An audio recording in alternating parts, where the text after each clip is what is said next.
എന്റെ ഭാവനയിൽ കൂടി അവതരിപ്പിക്കുന്നു. ഞാനും ചില കമ്മിറ്റിക്കാരും കൂടി ആരാധനയ്ക്ക് വരാതിരുന്ന ബെന്നിച്ചന്റെ വീടിനെ ലക്ഷ്യമാക്കി പോയി. അപ്പോൾ അതാ ബെന്നിച്ചൻ നടന്നു വരുന്നു. ഞാൻ തിരക്കി, എന്താ ബെന്നിച്ച ഇന്ന് ആരാധനയ്ക്ക് വരാഞ്ഞത്? ഞങ്ങൾ തിരക്കി വീട്ടിലേക്ക് വരികയായിരുന്നല്ലോ. മോള് പറഞ്ഞു അച്ചായന് നല്ല സുഖമില്ല എന്ന്. എന്തു പറ്റി? എന്തായിരുന്നു അസുഖം? അതെ, ഞാൻ രാവിലെ എഴുന്നേറ്റു, ആരാധനയ്ക്ക് പോരുവാൻ തയ്യാറായി. ബ്രേക്ക്ഫാസ്റ്റ് കഴിച്ചപ്പോൾ ഒരു ക്ഷീണം തോന്നി.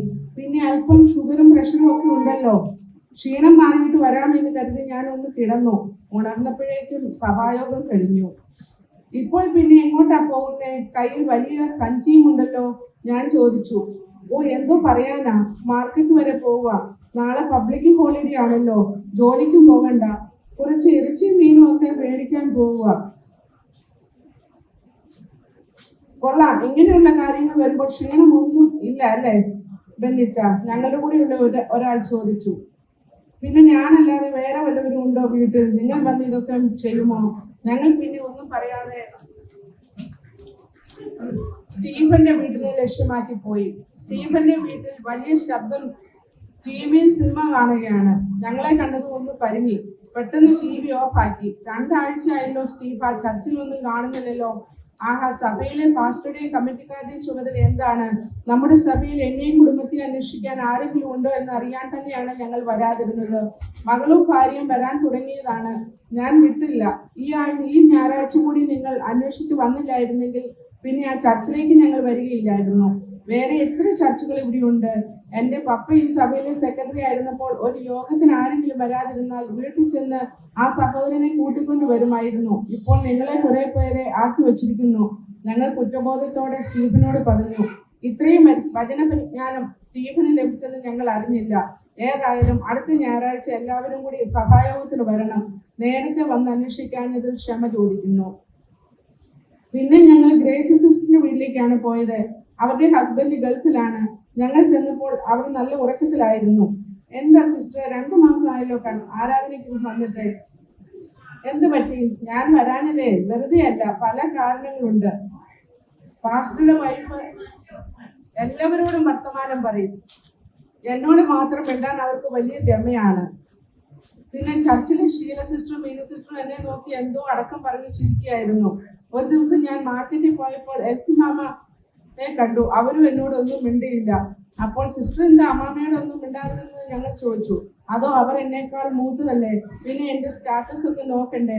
ഞാൻ എങ്ങനെയാ ജീവിക്കുന്നത്? അവരുടെ സ്ഥിതി എല്ലാവർക്കും അറിയാമല്ലോ, ഇല്ലേ? പിന്നെയും പല വീടുകളിൽ പോകാനുണ്ട്. അടുത്തത് ഒരു വലിയ ബിസിനസ്സുകാരൻ മുതലാളിയാണ്. അദ്ദേഹം ബിസിനസ്സിൽ വലിയ ബിസിയാണ്.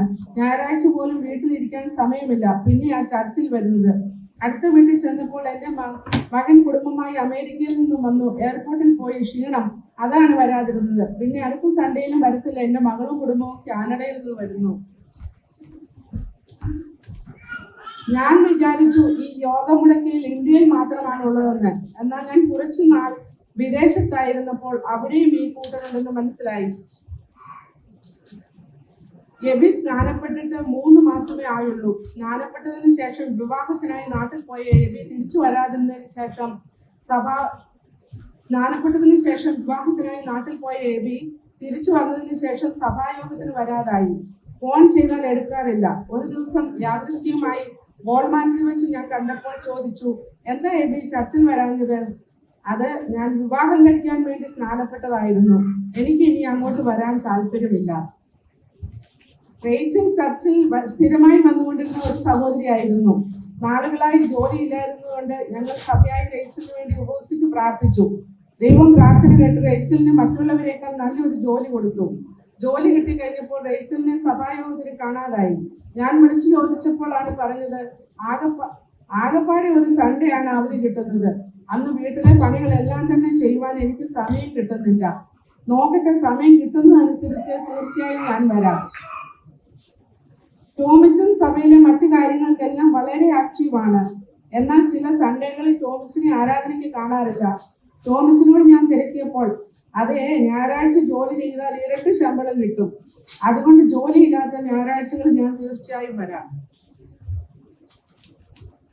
എന്തോ പറഞ്ഞാലും ലവ്ലി ചർച്ചിന് ഒരു അനുഗ്രഹമായിരുന്നു. എല്ലാ മീറ്റിങ്ങിനും കടന്നു വരുമായിരുന്നു. ലവ്ലിയുടെ ഭർത്താവിന് വിസയ്ക്ക് വേണ്ടി പ്രാർത്ഥിക്കാൻ കണ്ടതനുസരിച്ച് ഞങ്ങൾ സഭയായി പ്രാർത്ഥിച്ചു. എന്നാൽ നിർഭാഗ്യവശാൽ വിസ ലഭിക്കാതെ പോയി. പിന്നീട് ലൗലി ചർച്ചിൽ വരാതെയായി. ഞങ്ങൾ തിരക്കിയപ്പോൾ ലൗലിയുടെ മറുപടി ഇങ്ങനെയായിരുന്നു: ഓ, ഇത്രയും പ്രാർത്ഥിച്ചിട്ട് എൻ്റെ ഹസ്ബൻഡിന്റെ വിസ റിജക്റ്റ് ആയി, ഞാൻ ഇനി അങ്ങോട്ട് വരുന്നില്ല.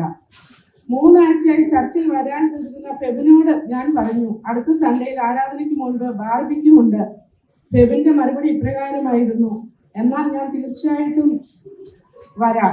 ചില അത്യാവശ്യ കാര്യങ്ങൾ ഉള്ളതിനാൽ ബാർബിക്യൂ കഴിഞ്ഞ ഉടൻ ഞാൻ തിരിച്ചു പോകും. യോഗത്തിന് ഇരിക്കാൻ പറ്റുമെന്ന് തോന്നുന്നില്ല. പ്രിയമുള്ളവരെ, ഇതുപോലെ ഒരു കാരണവുമില്ലാതെ യോഗം മുടക്കുന്നവർ ഇനിയുമുണ്ട്. സമയമില്ലാത്തതിനാൽ അവരെ ഞാൻ പിന്നീട് പരിചയപ്പെടുത്താം. എബ്രായർ 10:24-25 ചിലർ ചെയ്യുന്ന പോലെ നമ്മുടെ സഭായോഗങ്ങളെ ഉപേക്ഷിക്കാതെ തമ്മിൽ പ്രബോധിപ്പിച്ചുകൊണ്ട് സ്നേഹത്തിലും സൽപ്രവൃത്തിയിലും ഉത്സാഹം വർദ്ധിപ്പിക്കാൻ അന്യോന്യം സൂക്ഷിച്ചുകൊള്ളുക. നാൾ സമീപിക്കുന്നു എന്ന് കാണും തോറും അത് അധികമായി ചെയ്യേണ്ടതാകുന്നു. ന്യായവിധി ദിവസത്തിൽ ക്രിസ്തുവിന്റെ ന്യായാസനത്തിന് മുമ്പാകെ വയ്ക്കുവാൻ ഈ ന്യായങ്ങളൊക്കെ ഭണ്ഡാരത്തിൽ കേട്ട് സൂക്ഷിച്ചുകൊള്ളുക. ഇതൊക്കെ അവിടെ ചിലവാകുമോ ആവോ?